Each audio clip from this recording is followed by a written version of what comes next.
Good evening everyone. Welcome to नई maths.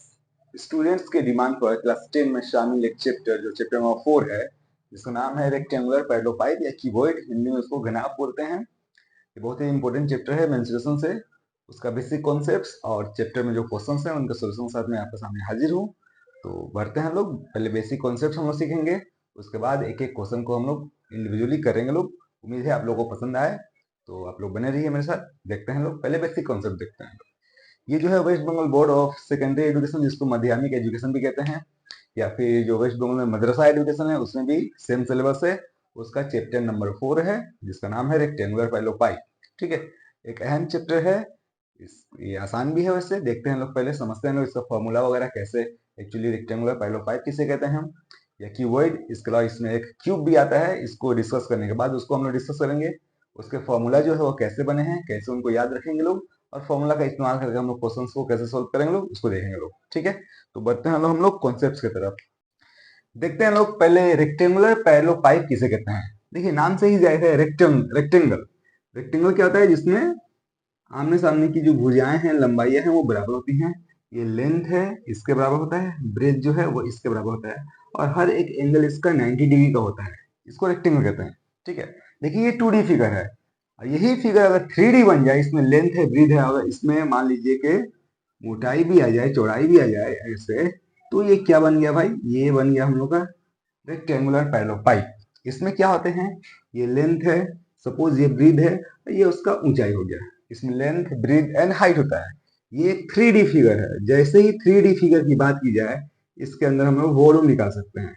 अब इसका एग्जाम्पल देखते हैं। देखा जाए, अब जिस रूम में रहते हैं उसका शक्ल भी रेक्टेंगुलर पैरेललोपाइड जैसा ही होता है।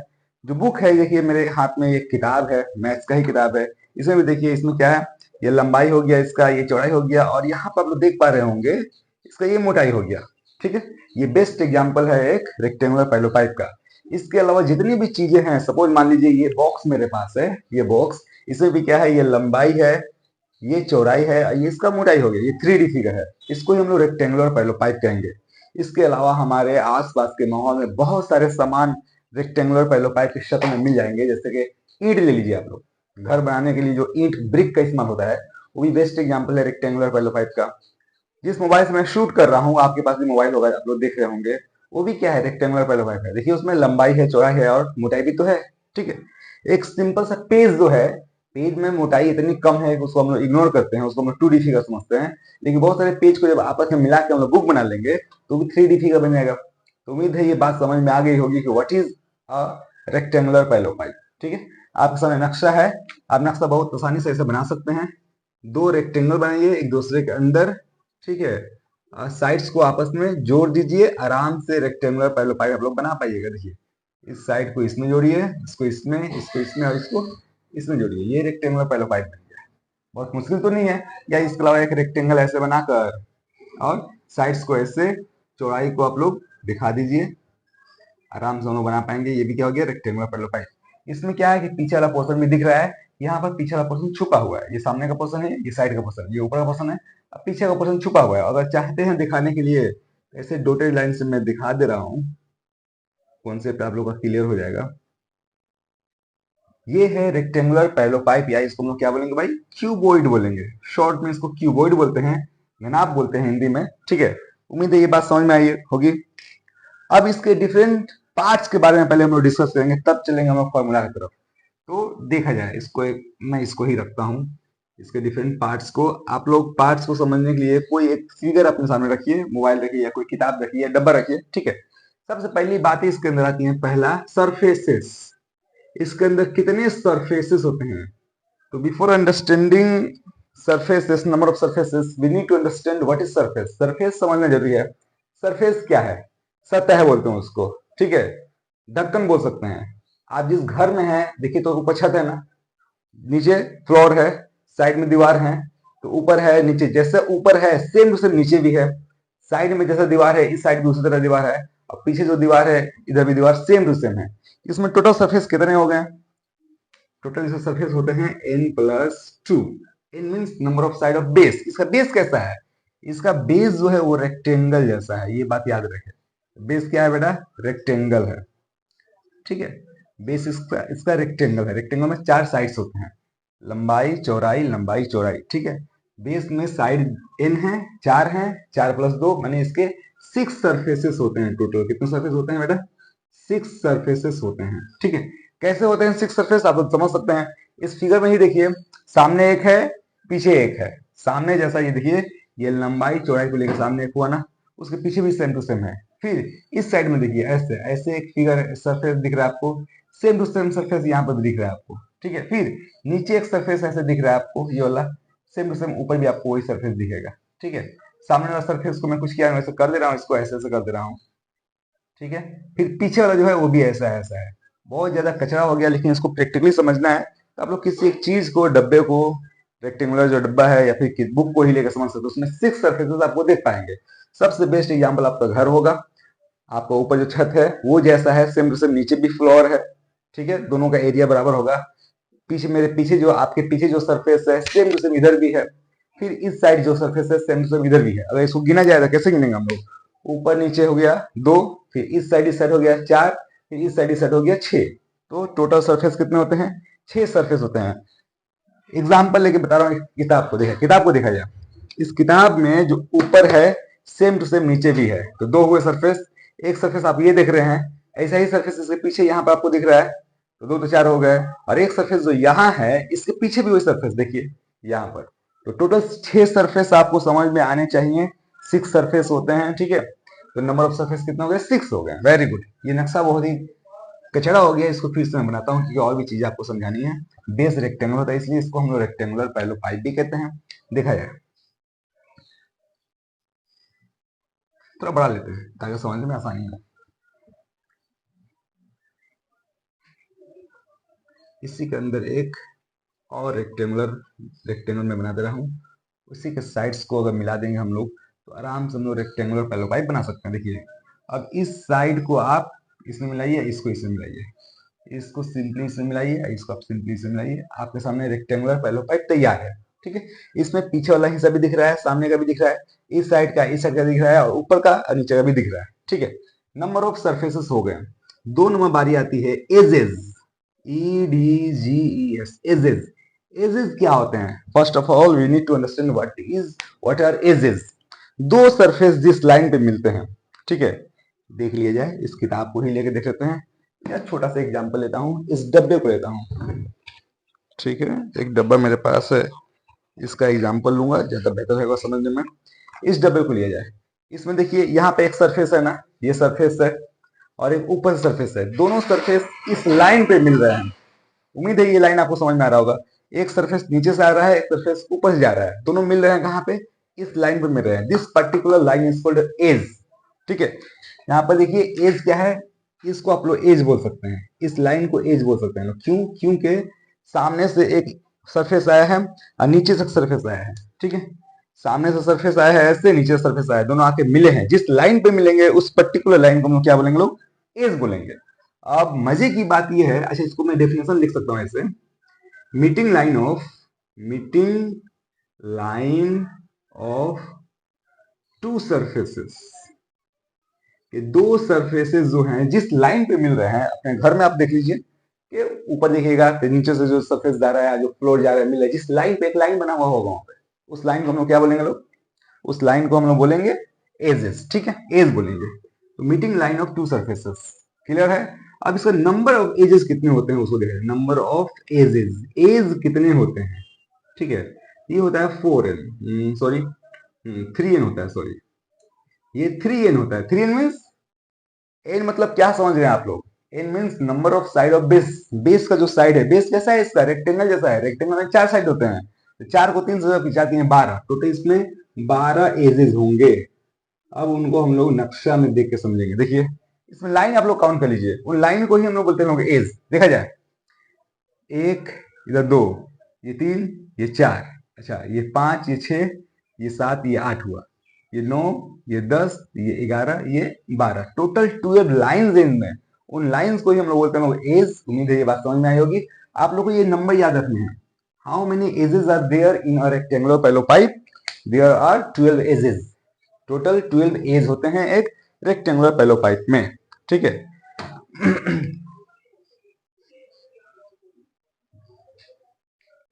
एजेस के बाद उसके बाद बारी आती है नंबर ऑफ वर्टिसेस। वर्टिसेस क्या होते हैं पहले वो समझते हैं हम लोग। वर्टेक्स बोलते हैं एक्चुअली, इसका प्लूरल फॉर्म होता है वर्टिसेस। वर्टिसेस होते क्या है? Meeting point of three edges, इसको ऐसा बोल सकते हैं हम लोग, meeting point of three edges, मतलब तीन एज जो है वो आपस में जहां मिल रहे हैं जिस पॉइंट पे, उस पॉइंट को हम लोग क्या बोलते हैं? वर्टिसेस। नक्शे में आप लोग देख लीजिए, समझ में आ जाएगा आराम से। देखिए ये एक एज है, इधर से एक एज जा रहा है और ये एक एज जा रहा है, तीनों एज एक ऐसा है, एक ऐसा है, तीसरा ऐसे आ रहा है, जिस पॉइंट पे मिल रहा है उस पॉइंट को हम लोग क्या बोलते हैं? लोग वर्टेक्स बोलते हैं लोग, ठीक है। तो meeting point of three edges and number of vertices कितने होते हैं? नंबर ऑफ वर्टिसेस होते हैं वो भी 2n होते हैं। n means number of side of base, base इसका रेक्टेंगल जैसा है, उसमें 4 साइड्स होते हैं, 4 इंटू 2 8 वर्टिसेस होते हैं। ये बात आप लोग याद रखिए, बहुत ही इंपॉर्टेंट चीज है। नंबर ऑफ वर्टिसेस क्या होते हैं? Meeting point of three edges, तीन एजेस जहां पे आप आपस में आके मिलते हैं, उस पर्टिकुलर पॉइंट को हम लोग बोलते हैं लोग क्या? वर्टेक्स, ठीक है। एक रेक्टेंगुलर पैलो पाइप में टोटल 8 वर्टेक्स होते हैं। इस नक्शे में आप लोग देख पाइएगा, यहाँ एक वर्टेक्स है, 1 2 3 4, इधर हुआ 5, ये 6 7 और ये 8, टोटल 8 वर्टिसेस हैं। ये नंबर्स आप लोग याद रखिएगा। सरफेस कितने होते हैं, एजेस कितने होते हैं, वर्टिसेस कितने होते हैं। और यहाँ पे एक चीज और देख लीजिए आप लोग, 4 number, number of diagonals, number of diagonals. Diagonals क्या होते हैं? ऑपोजिट सरफेस के वर्टेक्स को जब आपस में मिलाएंगे हम लोग, तो जिस लाइन से मिलाएंगे उस पर्टिकुलर लाइन को हम लोग बोलेंगे डायगोनल। तो ध्यान दीजिए, यहाँ पर डायगोनल होंगे टोटल 4। नंबर ऑफ डायगोनल कितने होंगे? 4 डायगोनल्स होंगे। कैसे होंगे मैं दिखा रहा हूं आपको। ये देखिए यहाँ पर, अच्छा ये एक सरफेस है, यहाँ पर भी सरफेस का डायगोनल भी हो सकता है, लेकिन यहाँ पर सरफेस का डायगोनल की बात नहीं हो रही है। ये 3D फिगर है, इस कोना से अपोजिट वर्टेक्स यहाँ पर, ये जो आ रहा है इस लाइन को हम लोग डायगोनल बोल रहे हैं, ठीक है। एक घर में उस कोने से उसका अपोजिट कोने में जो लाइन हम लोग ड्रॉ करेंगे, पोल रखेंगे, बम्बू रखेंगे, कुछ भी जो डिस्टेंस होगा उस पर्टिकुलर डिस्टेंस को हम लोग डायगोनल बोलते हैं। इसमें डायगोनल टोटल 4 होते हैं। एक सिंपल सी बात है, दो वर्टेक्स को आपस में मिलाएंगे तो डायगोनल बनेगा। टोटल जो है वर्टेक्स 8 हैं, तो 8 को जब आपस में मिलाएंगे तो दो दो जोड़ा करेंगे लोग, तो 4 आराम से बनेगा। ये तो सिंपल सी बात है। तो बस आप लोग ये बातें याद रखिए। इसके बाद हम लोग बढ़ेंगे लोग क्या? फॉर्मूला की तरफ। कि फॉर्मूला, जो डिफरेंट फॉर्मूलाज हैं, एरिया ऑफ सरफेसेस हैं, वॉल्यूम वगैरह है, लेंथ ऑफ डायगोनल है, उसको देखते हैं लोग, ठीक है। पहले फॉर्मूला समझेंगे लोग, उसके बाद जो टेक्सचुअल क्वेश्चंस हैं उनको एक एक करके हम लोग सोल्व करेंगे लोग, ठीक है। देखते हैं chapter 4 page number 74, West Bengal Board of Madrasah and Madhyamik Education का जो मैथ का सिलेबस क्लास 10 में, उसमें एक सवाल है।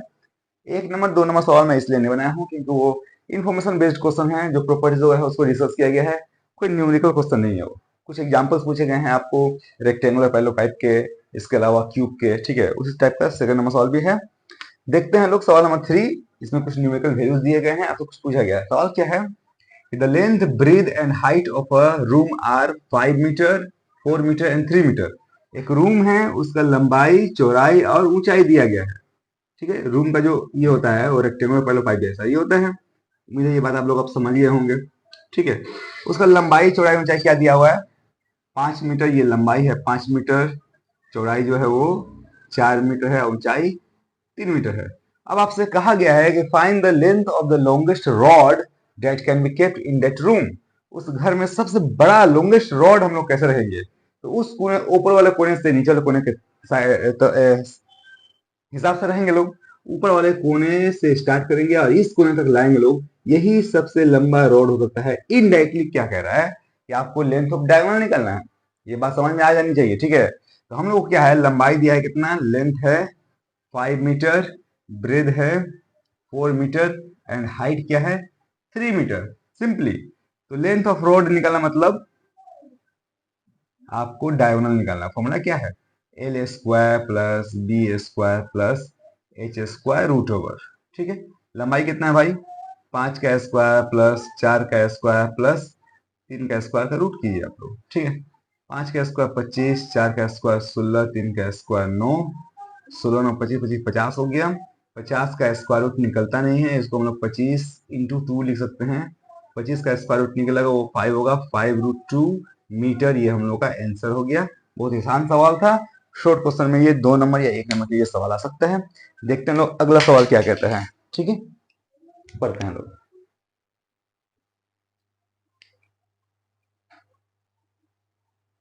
सवाल नंबर 4 देखते हैं लोग। बहुत ही आसान सा क्यूब का फॉर्मूला है, क्वेश्चन है। The area of one surface of a cube is 64 square metre. एक क्यूब है, अभी अभी आपको बताया गया है, वीडियो में देख पाएंगे आप।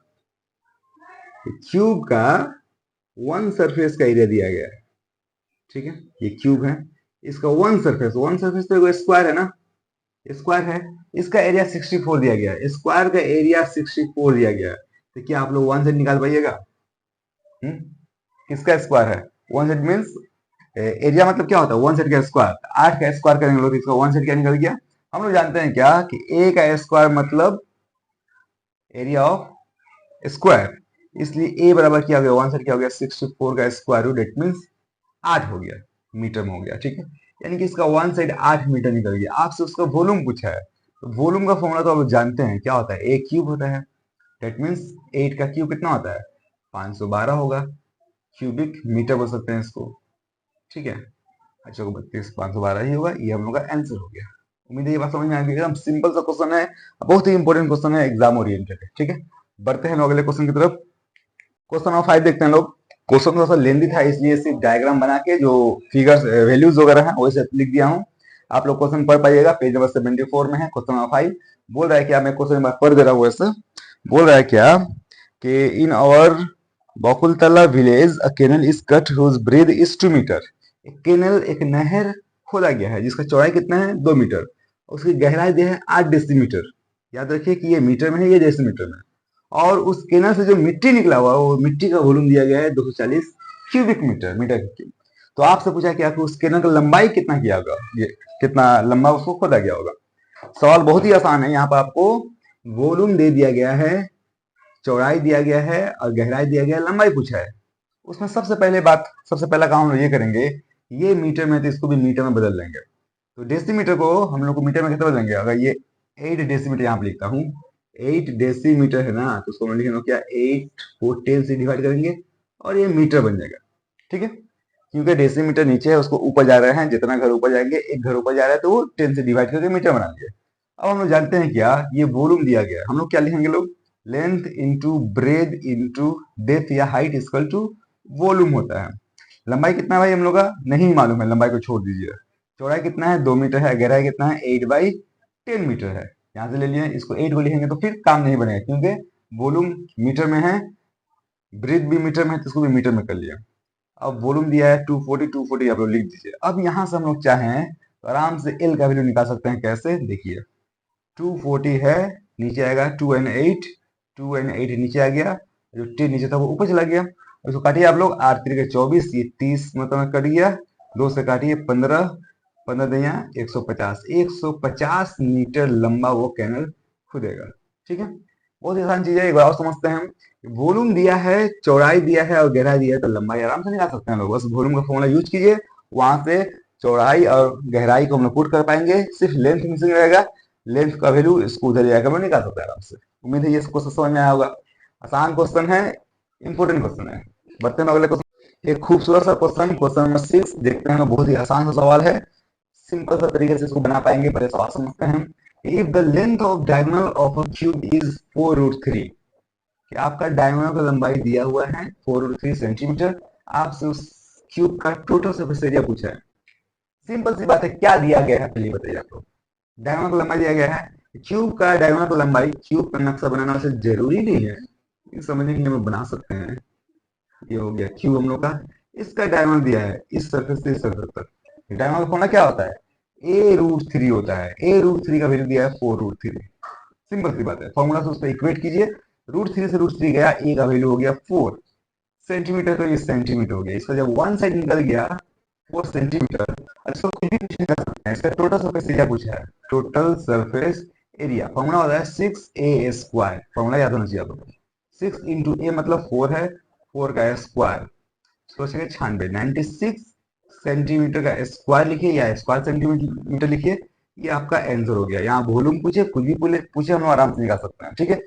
डायगोनल का लंबाई दिया है, उसको इक्वेट करके वन साइड निकाल लेंगे लोग, और अगर वन साइड निकाल लिए तो उसके बाद हम लोग कुछ भी निकाल सकते हैं, ठीक है। उम्मीद है ये बात समझ में आई होगी।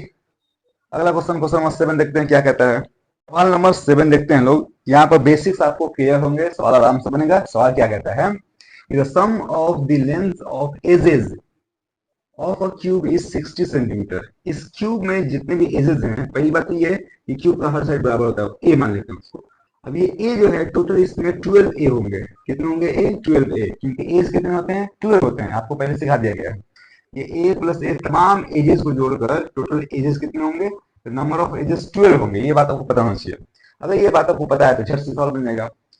तमाम एजेस का सम कितना? 60, मतलब 12 ए का वैल्यू 60 दिया गया है। आपसे वॉल्यूम पूछा है तो पहले काम कीजिए, ए का वैल्यू निकाल लीजिए, 60/12 मतलब 5 हो गया, सेंटीमीटर में होगा। अब वॉल्यूम पूछा है, वॉल्यूम के लिए क्या कर सकते हैं? ए क्यूब, तो 5 का क्यूब करेंगे जो 125 होता है सेंटीमीटर का क्यूब। ये हो गया आंसर। एकदम टाइम नहीं लगेगा, अगर बेसिक्स आपके क्लियर हैं तो झट से बनेगा, ठीक है। ये सब आसान क्वेश्चन हैं और एग्जाम में भी आते हैं, इवन के कॉम्पिटिटिव एग्जाम में भी आते हैं ये सब क्वेश्चन, ठीक है। इसलिए आप लोग इसको याद रखिए। बढ़ते हैं अगले क्वेश्चन की तरफ।